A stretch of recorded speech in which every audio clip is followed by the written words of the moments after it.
اعوذ باللہ من الشیطان الرجیم بسم اللہ الرحمن الرحیم۔ ناظرین، آج کے ہمارے اس ویڈیو کا ٹاپک ہے سورہ بقرہ، جس کی آیت نمبر 92 تک ہمارا ترجمہ اور تفسیر دیکھنا ہو گیا تھا۔ آج انشاءاللہ اس کے آگے سے دیکھیں گے۔ چلیے شروع کرتے ہیں۔ اعوذ باللہ من الشیطان الرجیم بسم اللہ الرحمن الرحیم۔ وَإِذْ أَخَذْنَا مِيثَاقَكُمْ وَرَفَعْنَا فَوْقَكُمُ الطُّورَ خُذُوا مَا آتَيْنَاكُمْ بِقُوَّةٍ وَاسْمَعُوا قالوا سمعنا وعصينا وأشربوا في قلوبهم العجل بكفرهم قل بئس ما يأمركم به إيمانكم إن كنتم مؤمنين۔ اور جب ہم نے تم سے وعدہ لیا اور تم پر طور کو کھڑا کر دیا اور کہہ دیا کہ ہماری دی ہوئی چیز کو مضبوطی سے تھامو اور سنو، تو انہوں نے کہا کہ ہم نے سنا، لیکن اس کے باوجود بھی نافرمانی کی اور ان کے دلوں میں بچھڑے کی محبت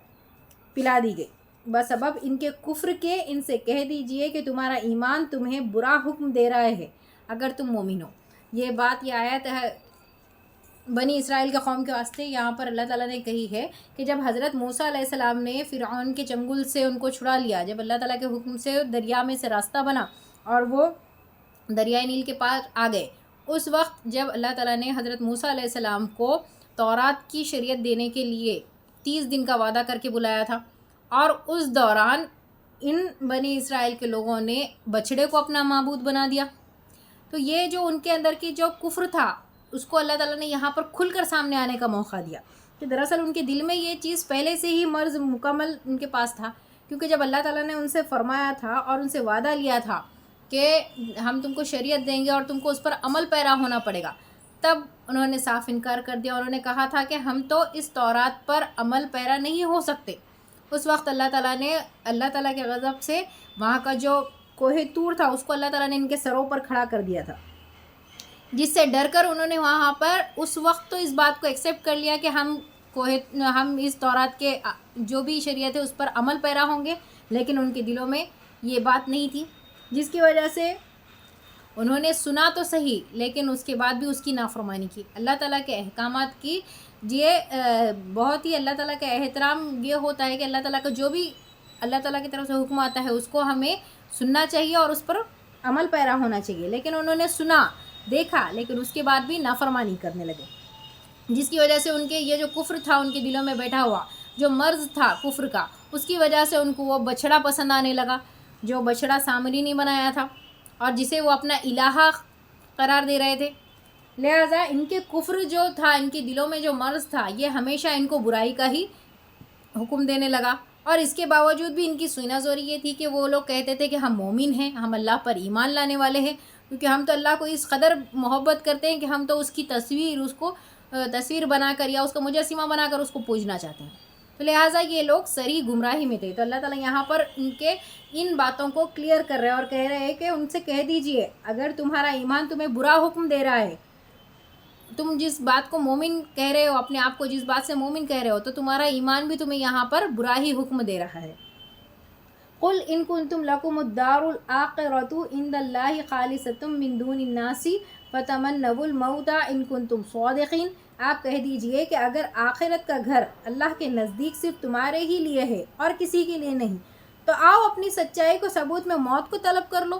جیسا کہ یہ یہودیوں کا بہت ہی خاص کہنا تھا، بنی اسرائیل کے لوگوں کا ایک بہت ہی خاص فرمان تھا، وہ لوگ ہمیشہ یہ بات کہتے تھے کہ آخرت کا گھر یعنی جنت تو بس ہمارا ہی حق ہے جنت پر، اللہ تعالیٰ بنی اسرائیل کے سارے لوگوں کو جنت میں ڈالے گا، اور اگر اس میں سے کچھ اپنے گناہوں کے سبب اگر چند دن کے لیے دوزخ میں جائیں گے بھی تو اللہ تعالیٰ ان کو وہاں سے پاک کر دے گا اور واپس سے جنت میں دے گا، اور صرف وہ یہ سمجھتے تھے کہ صرف یہودی اور بنی اسرائیل کے ہی لوگ جنت میں جائیں گے اور باقی سارے لوگ جنت میں نہیں جائیں گے۔ تو اللہ تعالیٰ یہاں پر ان کو یہ بھی بتا رہے ہیں، ایک اور کسوٹی اللہ نے یہاں پر رکھ دی ہے، اگر وہ اس بات میں پکے ہیں اور وہ اپنی بات کو اگر سچ مانتے ہیں کہ جنت اگر واقعی ان لوگوں کے لیے اللہ تعالیٰ نے خالص کر رکھی ہے، تو چلو ٹھیک ہے، تم موت کی تمنا کر کے بتاؤ۔ زندگی سے تو بڑا لگاؤ تھا انہیں، بنی اسرائیل کے جتنے لوگ تھے اگر آپ دیکھیں گے تو ان کے اندر جینے کی اچھا ایک عام انسان سے کئی گنا زیادہ ہوتی ہے، حالانکہ اگر وہ مومن ہے، اللہ کے فرما بردار ہے اور اللہ کے بہت چہیتے ہیں، تو انہیں زندگی سے زیادہ موت پسند آنا چاہیے، انہیں تو پھر اپنے رب سے ملنے کی بھی جلدی ہونی چاہیے، انہیں تو اس آخرت کے اس جنت والے گھر میں جانے کی بھی جلدی ہونا چاہیے، لیکن اصل بات یہ نہیں تھی. اصل بات تو یہ تھی کہ یہ لوگ بہت ہی جھوٹے اور بہت ہی مکار قسم کے لوگ تھے جو محض اپنی باتوں کا جال بچھانا جانتے تھے، جس کے چلتے وہ لوگ ہمیشہ یہ کہا کرتے کہ ہم تو جنتی ہے، ہم کو تو اللہ تعالیٰ جنت میں ڈالے گا اور ہم سے تو کبھی ناراض ہو ہی نہیں سکتا، کیونکہ سارے انبیاء اور اکرام جتنے تھے ہمارے ہی تو قوم میں سے آنے والے تھے. تو یہ محض ان کا ایک فریب تھا اور ان کی یہ خوش فہمی تھی کہ وہ لوگ یہ سمجھتے کہ وہ لوگ نیک ہے اور صحیح ہدایت کے راستے پر ہے. دراصل ہدایت کا راستہ تو وہی ہے جو اللہ کی شریعت ہے، جو اللہ تعالیٰ نے بتا دیا ہے. جس قوم کے لیے بھی اللہ چاہے اور جس طریقے کا چاہے راستہ بتائے، یہ اللہ کے پاس کی بات ہے. اللہ تعالیٰ نے جب سے آدم علیہ السلام سے لے کے حضرت محمد صلی اللہ علیہ وسلم تک کے 1,25,000 کے قریب جس کی صحیح تعداد کا علم اللہ کو ہی ہے، اتنے سارے انبیاء اکرام وہاں تک بنائے اور ان کے پاس شریعتیں بھی نازل فرمائیں. اور ان سارے شریعتوں کا یہ ماننا، شریعتوں میں یہی کہا گیا تھا کہ ایک اللہ کے سوا کسی کی عبادت نہ کرو اور اپنی عبادتوں کو خالص اللہ کے لیے ہی رکھو، کسی اور کو اس کا شریک نہ بناؤ. اپنی نمازیں ادا کیا کرو، زکوٰۃ ادا کیا کرو اور اللہ کے مکمل طور پر فرما بردار ہو جاؤ اور نیکی کا حکم دیتے رہو، برائی سے بچتے رہو. یہی احکامات لے کر تو یہ سارے انبیاء آئے تھے. اور ان کا ماننا ایسا تھا کہ ان کے پاس جتنے بھی بنی اسرائیل میں جتنے انبیاء آئے تھے اور ان کے تعلیمات جو کچھ تھے بس محض ان کی ہی قوم کے لیے تھے اور اس پر ساری اجارہ داری انہی کی ہے. اور اس کے باوجود یہ لوگ چاہے اس پر عمل کرے یا نہ کرے وہ تو جنت میں جائیں گے. تو یہ تو کوئی صحیح بات نہیں ہوئی، یہ تو کوئی انصاف کی بات نہیں. اللہ کا جو شریعت ہے وہ یہی ہے کہ اللہ تعالیٰ نے جس قوم کے لیے جو شریعت رکھی ہے اس پر وہ مکمل طور پر 100% عمل پیرا ہو اور اس میں سے اپنے لیے خیر طلب کرے. اللہ تعالیٰ نے ہمیشہ اچھائی کی ہی بات بیان کی ہے اور اچھائی کو ہی پھیلانے کا حکم دیا ہے، لیکن یہ لوگ اپنے تئیں اچھائیوں کو بھول جاتے اور لوگوں کے سامنے اچھے ہونے کا دکھاوا کرتے تھے، جس کی وجہ سے ان کے اوپر اللہ کی بہت ہی لعنت رہی ہمیشہ سے. وَلَن يَتَمَنَّعُوهُ أَبَدًا بِمَا قَدَّمَتْ أَيْدِيهِمْ وَاللَّهُ عَلِيمٌ بِالظَّالِمِينَ. لیکن اپنی کرتوتوں کو دیکھتے ہوئے وہ کبھی بھی موت نہیں مانگیں گے. اللہ ظالموں کو خوب جانتا ہے. اگر واقعی یہ لوگ سچے ہیں اور اپنی جو پارسائی یہ دکھا رہے ہیں اور یہ کہہ رہے ہیں کہ جنت کا گھر ان کے لیے مقرر ہے، تو پھر چلو ٹھیک ہے، ان سے کہو کہ یہ موت کی تمنا کرے. لیکن ان کے جو کرتوت ہے وہ اس قدر گھٹیا ہے کہ وہ لوگ کبھی نہیں کریں گے، موت کی تمنا نہیں کریں گے، کیونکہ وہ بھی اچھی طرح سے جانتے ہیں کہ مرنے کے بعد ان کے ساتھ کیا ہونے والا. وجہ یہ ہے کہ انہوں نے ان کے پاس جو اللہ کی طرف سے شریعت دی گئی تھی اس کو مکمل طور پر بھلا دیا ہے. اس میں اتنے سارے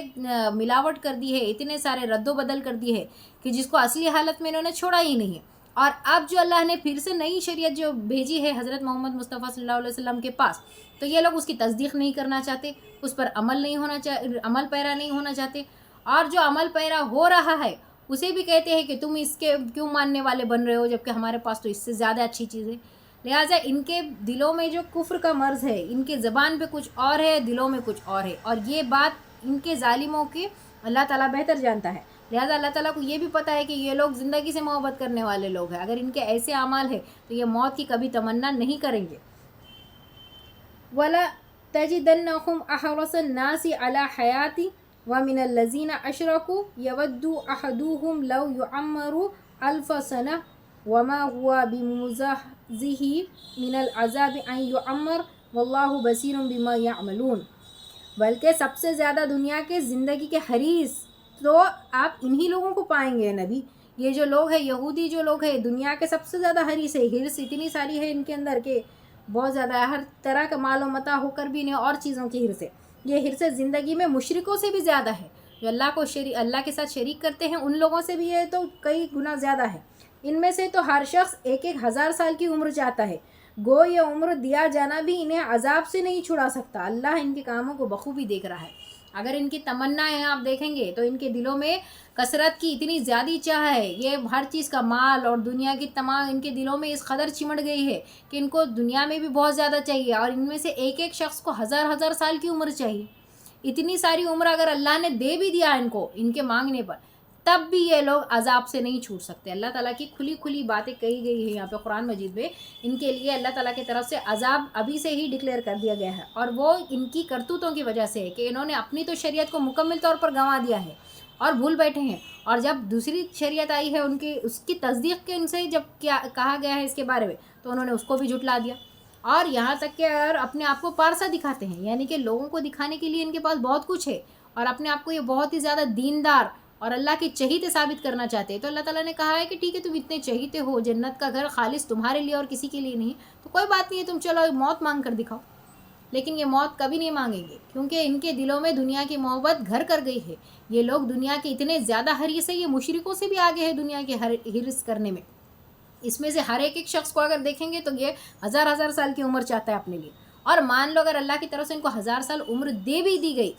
تب بھی ان کو اللہ کے عذاب سے پھر کوئی بچانے والا نہیں، کیونکہ ان کے کرتوت اتنے گھٹیا ہے جو اللہ کی نظر میں ان کو اس قوم کو حد درجہ گرا دیا گیا ہے۔ ان کے اعمال کی وجہ سے یہ لوگ اللہ کی نظر میں گر گئے ہیں، اور اللہ کی لعنت ہو ایسے نافرمان لوگوں پر جو اپنے آپ کو اوپر طور پر تو اللہ کے دیندار بندے دکھاتے ہیں اور عملی طور پر تو وہ بالکل ہی خالی ہے، یہاں تک کہ دین کے اندر یہ اپنے دل سے ہی نئے طریقے ایجاد کرتے ہیں اور نئی باتیں ڈالتے ہیں۔ قل من كان عدوا لجبريل فإنه نزله على قلبك بإذن الله مصدقا لما بين يديه وهدى وبشرى للمؤمنين۔ اے نبی آپ کہہ دیجئے کہ جو جبرائیل کا دشمن ہو اور جس نے آپ کے دل پر پیغام باری تارا اتارا ہے، جو پیغام ان کے پاس کی کتاب کی تصدیق کرنے والا اور مومنوں کی ہدایت اور خوشخبری دینے والا ہو، تو پھر اللہ بھی اس کا دشمن ہے۔ یعنی کہ یہ لوگ کیا کہنے لگتے تھے اب جب ان سے کچھ عذر نہیں بن پڑا، جب اللہ تعالیٰ نے ان کی قوم کے بجائے حضرت محمد مصطفیٰ صلی اللہ علیہ وسلم کو قریش کے خاندان میں سے چنا اور عرب میں سے چنا، اس وقت یہ لوگ کیا بہانے بنانے لگے کہ ہم تو جبرائیل سے دشمنی رکھتے ہیں، ہم تو جبرائیل کو مانتے ہی نہیں ہیں۔ حدیث میں ہے کہ چند یہودی علماء نبی کریم صلی اللہ علیہ وسلم کے پاس آئے اور کہا کہ اگر آپ نے ہمارے سوالوں کا صحیح جواب دے دیا تو ہم ایمان لائیں گے، کیونکہ نبی کے علاوہ کوئی ان کا جواب نہیں دے سکتا۔ جب نبی کریم صلی اللہ علیہ وسلم نے ان کے سوالوں کا صحیح جواب دے دیا تو انہوں نے کہا کہ آپ پر وہی کون لاتا ہے؟ آپ صلی اللہ علیہ وسلم نے فرمایا کہ جبرائیل۔ تو یہود کہنے لگے جبرائیل تو ہمارا دشمن ہے، وہی تو حرب و قتال اور عذاب لے کر اترتا ہے۔ اس بہانے سے نبی کی نبوت ماننے سے انکار دے کر چلے گئے۔ تو اللہ تعالیٰ یہاں پر ایسے قوم کے لیے فرما رہے ہیں تو جو جبرائیل کے بارے میں برا کہہ رہے ہیں، جبرائیل جو اللہ تعالیٰ کے امین فرشتے ہیں، تو ان کے بارے میں ان سے دشمنی رکھتے اور کہتے کہ جبرائیل تو ہمارا دشمن ہے، تو ایسے لوگوں کی پھر اللہ سے بھی دشمنی ہے، تو اللہ بھی اس کا دشمن ہے۔ یہ لوگ اپنے آپ کو اللہ کے چہیتے بتاتے ہیں لیکن کہتے ہیں کہ جبرائیل ہمارا دشمن ہے، ہم آپ صلی اللہ علیہ وسلم کو نہیں مانیں گے۔ تو یہ ادھورا ماننا کیسا ماننا ہے، اور اللہ کو ماننا بھی کیسا ماننا ہے؟ جب مومن ہے اور اللہ پر ایمان رکھنے والے ہیں تو انہیں چاہیے کہ وہ حضور صلی اللہ علیہ وسلم پر بھی ایمان رکھے۔ آپ صلی اللہ علیہ وسلم آخری نبی ہے، اللہ کے رسول ہے، اس بات پر یقین رکھے، اور جبرائیل علیہ السلام بھی اللہ کے فرشتے ہیں، اور تقدیر پر بھی، ہر ایک چیز پر، ہر غیب کی بات پر بھی ایمان لانا ضروری ہے۔ یہودیوں کے پاس بہانے کے سوا کچھ اور نہیں ہوتا تھا اللہ تعالیٰ کے ہر احکام کو ٹالنے کے لیے، لہٰذا اللہ تعالیٰ نے ان پر ہمیشہ کے لیے لعنت کر دی ہے۔ اللہ تعالیٰ سے دعا ہے کہ اللہ تعالیٰ ہمیں ایسے بہانوں سے اور ایسی فطرت سے اور ایسی حرکات جو اللہ تعالیٰ کو ناراض کرتی ہے اس سے بچائے رکھے، اور ہمیں ہمیشہ صراط مستقیم پر چلنے کی توفیق عطا فرمائے، اور ہماری جو کچھ غلطیاں ہو چکی ہیں، جو کچھ ہم سے برائیاں ہو چکی ہیں، اللہ تعالیٰ ہماری برائیوں کو ان کو ہمیشہ کے لیے ہمارے سے دور فرما دے اور ہم کو اپنے خاص بندوں میں شامل فرما لے۔ آمین ثم آمین۔ نیکسٹ ویڈیو میں انشاءاللہ اس کے آگے کی بھی تفصیل لیں گے۔ اللہ حافظ۔